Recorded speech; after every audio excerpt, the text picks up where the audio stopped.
दोस्तों, हम अब मार्स को कॉलोनाइज करने के बारे में बहुत बार सुन चुके हैं। एक साइंसदान ने कहा है कि मार्स पर अच्छी कॉलोनी बसाने के लिए 98 लोगों की जरूरत होगी। अब तक 12 साइंसदान चांद की सतह पर लैंड कर पाए हैं, लेकिन अगर मार्स की बात की जाए तो इसका ठंडा टेम्परेचर, सख्त एटमॉस्फेयर और हाई कॉस्मिक रेडिएशन इस सियारे को चांद से कई गुना ज्यादा खतरनाक बनाती है। इन सारी चीजों के बावजूद हम फिर भी स्पेन से करोड़ों किलोमीटर दूर मार्स पर इंसानों की बस्तियां कैसे बसाएंगे? क्या वहां पर हम इंसान जिंदा रह पाएंगे? ये अमेजिंग इन्फॉर्मेशन आप जानोगे आज की इस वीडियो में, तो पूरी वीडियो वॉच कीजिएगा। और आप देख रहे हैं स्पेस वर्ल्ड। मार्स पर जाने का सबसे पहला मसला इसका जमीन से फासला है। इंसानों को लेकर जाने वाले प्लेन को मार्स पर जाने में 7 माह लग जाएंगे। हमारी जमीन और मार्स के दरमियान डिस्टेंस जमीन और चांद के दरमियान डिस्टेंस से 150 गुना ज्यादा है। इतने ज्यादा फासले को कवर करने के लिए शिप को बहुत ज्यादा फ्यूल की जरूरत होगी। जितना हैवी टैंक होगा, स्पेसक्राफ्ट भी उसी तरह हैवी होता जाएगा और उतना ही फ्यूल भी चाहिए होगा। लेकिन इसका साइंसदानों के पास एक हल है। उनके मुताबिक लैंड करते हुए स्पेस का बहुत ज्यादा फ्यूल वेस्ट हो जाता है, इसलिए स्पेसक्राफ्ट को सारी सप्लाईज के साथ मार्स के ऑर्बिट में ही छोड़ दिया जाएगा और क्रू को मार्स की सतह पर एक छोटे लैंडर की मदद से भेजा जाएगा। इससे फ्यूल कंजप्शन का मसला हल हो जाएगा। ये मसला तो हल हो गया, लेकिन अभी भी एक मसला बाकी है, वो ये कि लैंडर को किस तरह से मार्स की सरफेस पर महफूज तरीके से लैंड करवाया जाएगा। मार्स का एवरेज सरफेस प्रेशर 610 पास्कल है, जो कि जमीन के सरफेस के प्रेशर से 100 गुना कम है, यानी यहाँ लैंडिंग बहुत हार्ड होगी। स्पेसक्राफ्ट को एक ही तरीके से बहुत आसानी से जमीन पर लैंड करवाया जा सकता है अगर वो एटमॉस्फेयर में 12 डिग्री एंगल पर एंटर हो और सिर्फ 2 मिनट में स्पेसशिप की स्पीड 20,000 किलोमीटर फी घंटा कम होकर 1600 किलोमीटर फी घंटा हो जाए। इसके बाद हीट शीट आएगी। ये स्पेसशिप को 1000 किलोमीटर फी घंटे की रफ्तार तक प्रोटेक्ट करेगा, ताकि रेड सियारे की सरफेस से 10 किलोमीटर दूर तक स्पेसक्राफ्ट को महफूज तरीके से पहुंचाया जा सके। फिर स्पेसशिप अपनी स्पीड को कम करने के लिए पैराशूट को खोलेगा और फिर जमीन से 2 किलोमीटर बुलंदी पर ये अपने रेट्रो रॉकेट को फायर कर लेगा। इसको मार्स की सतह पर लैंड करने के लिए 6 मिनट लगेंगे। मार्स की कॉलोनाइजेशन चांद से शुरू होगी। नासा के एक और साइंसदान का ये कहना है कि मार्स का मिशन मुमकिन बनाने के लिए जमीन के ऑर्बिट में बेस बनाना पड़ेगा। नासा के मून के ऑर्बिट में लूनर गेटवे स्पेस स्टेशन बनाने का प्लान है। ये मार्स पर जाने वाले साइंसदानों के लिए टैगिंग स्टेशन होगा। साइंसदानों को यकीन है कि 20 साल तक हम 2 न्यूक्लियर पावर कार्गो स्पेसक्राफ्ट को मार्स पर भेज देंगे। 30 साल के शुरू में पहला स्पेसएक्स स्टारशिप मार्स पर भेजा जाएगा, जिसमें 30 लोग होंगे। प्रोफेसर लूसी का ख्याल है कि इस वक्त तक साइंसदान उस टेक्नोलॉजी में माहिर हो जाएंगे जिसके जरिए मार्स के एटमॉस्फेयर से ऑक्सीजन,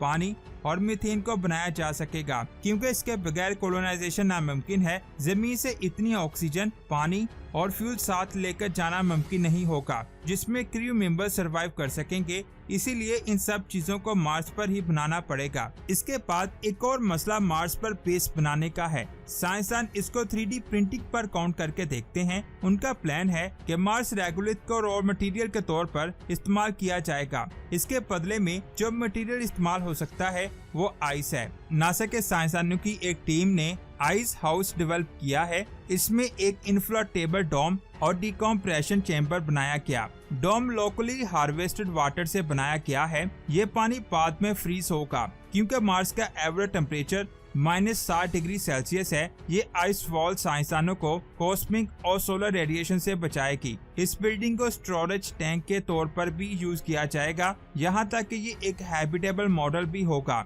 लेकिन ये आइस हाउस ग्रोइंग प्लांट्स के लिए सूटेड नहीं होगी। इसके लिए इंटरस्टेलर लैब ने इन्फ्लेटेबल डोम का मॉड्यूलर सिस्टम डिजाइन किया है। ये सेल्फ कॉन्टिनेटेड ग्रीन हाउसेस के तौर पर काम करेगा। यहाँ पर आप सब्जियां और फूल उगा सकेंगे। इस कंपनी ने नासा के टीप स्पेड फूड चैलेंज को भी जीत लिया है।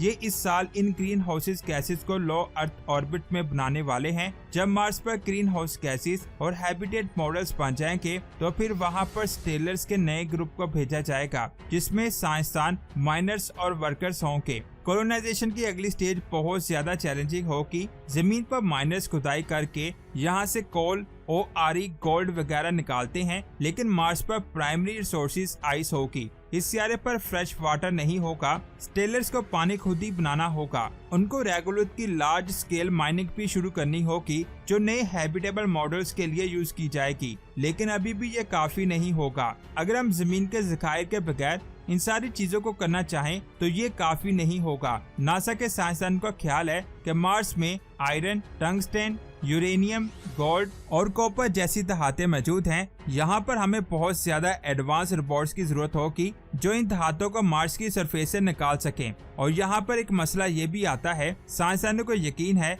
कि मार्स पर मिनरल्स के ज़खायर भी इतने हैं कि वहाँ पर कॉलोनी सिर्फ कुछ ही साल तक ही सरवाइव कर सकेगी। अगर ऐसा है तो फिर मार्स पर $बिलियन की बेस बनाने का क्या फायदा है। किसी भी नतीजे पर पहुंचने से पहले जरा ये बात सुन लें, मार्स एस्टेरॉयड बेल्ट के बहुत करीब वाक़या है और ये एस्टेरॉयड बेल्ट मिनरल्स के ना खत्म होने वाले रिसोर्सेज हैं।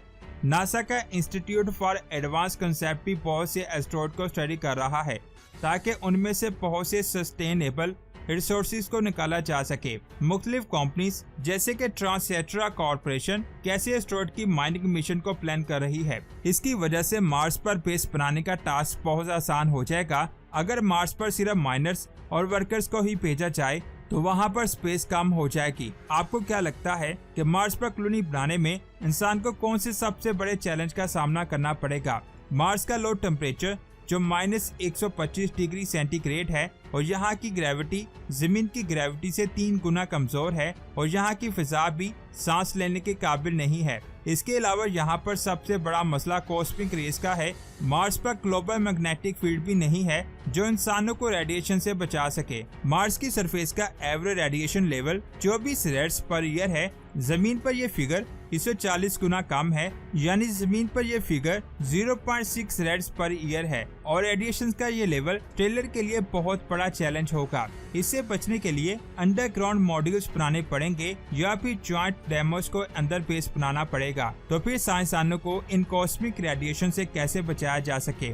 नासा के साइंसदानों ने डिपोलर शीट लॉन्च करने का मशवरा दिया है। ये शीट मार्स और सूरज के दरमियान एक स्टेबल ऑर्बिट होगा। ये शीट आर्टिफिशियल मैग्नेटिक फील्ड पैदा करेगी जिसकी स्ट्रेंथ 1 या 2 टेस्ला होगी। ये शीट मार्स को सोलर विंड्स और सोलर रेडिएशन से बचाएगी। साइंसदान का ख्याल है कि ये शीट मार्स को इंक्रीज करने में भी मदद करेगी, यहाँ तक कि इसका टेम्परेचर भी थिक होगा। अगर साइंसदान इस मैग्नेटिक शीट को लॉन्च करने में कामयाब हो जाते हैं तो स्टेलर टेराफॉर्मिंग के अगली फेज में एंटर होने में कामयाब हो जाएंगे। मार्स पर प्लांट्स उगाना भी एक चैलेंज है। यूनिवर्सिटी ऑफ फ्लोरिडा के साइंसदान और नासा के एक्सपर्ट ने काइनोबैक्टीरिया के साथ ये एक्सपेरिमेंट कर चुके हैं। उन्होंने इस एक्सपेरिमेंट में ये देखा कि पौधे जमीन के एनवायरनमेंट में भी सर्वाइव कर सकते हैं। उन्होंने ये डिस्कवर किया है मार्स की मिट्टी को भी जज़ब कर सकते हैं, जिससे मार्स की मिट्टी पर पौधे उगाए जा सकते हैं।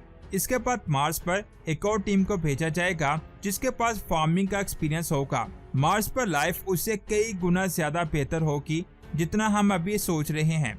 आपको इसके बारे में क्या लगता है? नीचे कमेंट्स करके जरूर बताएं। वीडियो अच्छी लगी तो लाइक करने के साथ साथ इसे आगे भी शेयर करें। मिलते हैं एक और अमेजिंग वीडियो में। अपना बहुत सारा ख्याल रखें। अल्लाह हाफिज।